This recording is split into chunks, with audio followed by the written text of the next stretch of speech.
not everyone in the world could be a billionaire. Not everyone in the world can be the exact same in terms of success, and whether that's financial or whatever it may be.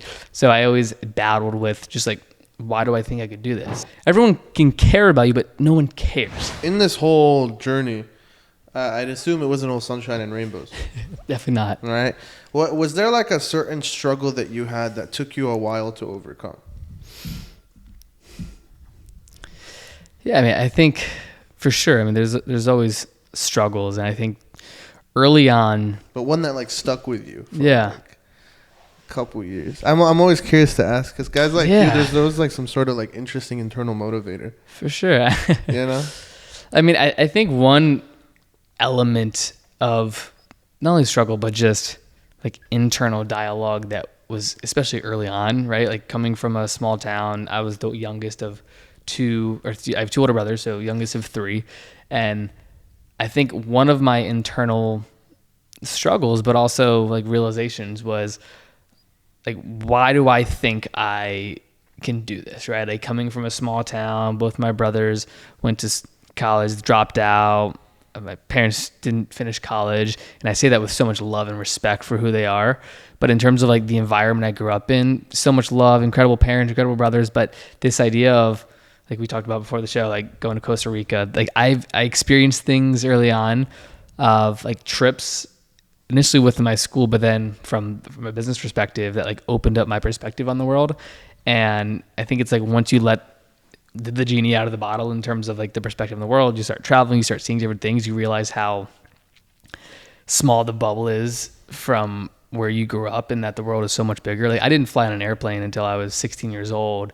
And for me, that was so monumental in terms of like that experience to realize that there's so much more to offer. So the question of struggle, right? When you start pursuing this career, I don't want to call it a career at first, but just you're pursuing this creative route of business and entrepreneurship and starting a company and wanting to do a podcast and interview great people. I think it was like initially like that internal doubt, right? It's like, why me? Like coming from this small town with no resources, like didn't grow up in an environment that was conducive to entrepreneurship. Like, why do I think I can do this? But then battled with what I talked about earlier, like the self-confidence to think like, why can't I do this in a world where everything's interconnected and you have all the resources at your fingertips? But you hear that all the time of like, oh, you can learn anything on YouTube. And that's true. And I'm the firmest believer in that. But I think it's also one of those things where it's like, not everyone in the world can be, not everyone in the world could be a billionaire. Not everyone in the world can be the exact same in terms of success, and whether that's financial or whatever it may be. So I always battled with just like, why do I think I could do this? Why did you want to do it? And when I say... And what was it? Anyway? Yeah, no, that's a good question. I was going to answer that. I mean, one hurdle, and I think this is like for even young people out there, growing up in Virginia and then wanting to move to LA or Arizona and like move across the country. That was like a massive goal for me at the time. Like moving to that build your empire house in Arizona and like running the company out of there. When I was 18, right? Like both my brothers were still living at home.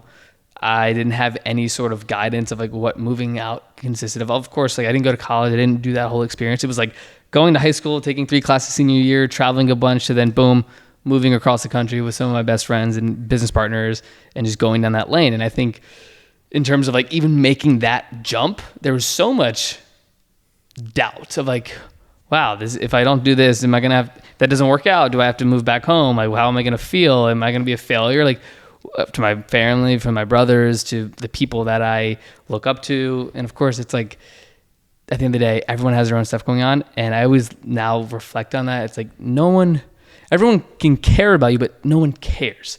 Meaning everyone is so in their own world, dealing with their own problems, that whether you succeed or fail, people are, going to support you on the wins. And if you fail, hopefully they'll say, great, like on to the next thing, right? Like you may have people that, they are like obviously like your core group of friends and people in your life that are closest to you through the hardships and the successes. But to the main question of like, what was it? I think it was just that belief to pursue business and entrepreneurship, right? Like I have never worked a corporate job. I've never been employed prior to like getting acquired and then working at the acquiring company. That's hilarious. So like for me, right? I sold my company at 21 to this a company up in Toronto, Viral Nation, and like that was the first time I was an employee at an organization. So for me to it like that's it, which is like betting on myself enough to provide for myself, for a future family. And I wasn't thinking about this at the time, but now that I'm engaged as of, 6 weeks ago. Congrats, by the way, dude. Thank you. Yeah, it's like, thank you so much. I think that's what it is. It's like pursuing a life on your own terms, business, entrepreneurship, and betting on yourself, like putting all your chips in. And when I say in, it's like on yourself. And I think in a world and nowadays where entrepreneurship is so prevalent in society, you see everyone starting side hustles. You see all on TikTok ways to make money online. It's it's embedded in society of like you can do things. And I think Gary Vee he's been such an incredible spokesperson on this since the earliest days of his book Crush It. It's like how to turn your passions into something that you can live on. And I think nowadays to actually make that jump, especially if you're young and you're kind of looking at all the options you have in life to play it safe, to go do something that's more risky, like actually making that jump and pursuing it wholeheartedly. Like I never even had a plan B. And I think that's also a massive indicator of like the journey thus far, which is just going all in. And I think that concept of all in, people can think about it however they want, but it's either you are all in or you might have this sliver of doubt that you also believe, which is okay. But for me, like ever since I was 16, 17 years old, I was embracing the path of the unknown, which I think is a powerful thing.